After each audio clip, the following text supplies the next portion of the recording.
Yes, sir.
যে সকল পদার্থকে তাপ দেব, ঠিক আছে, যে সকল পদার্থকে তাপ দিলে সেই পদার্থগুলো কঠিন থেকে তরলে পরিণত না হয়ে সরাসরি বাষ্পে পরিণত হয়, তাদেরকে ঊর্ধ্বপাতিত পদার্থ।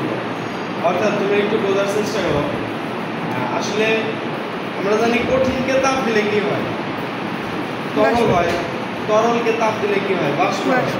এখানে কঠিনকে তাপ দিলে সেটা তরল হবে না, সরাসরি উড়ে যাবে।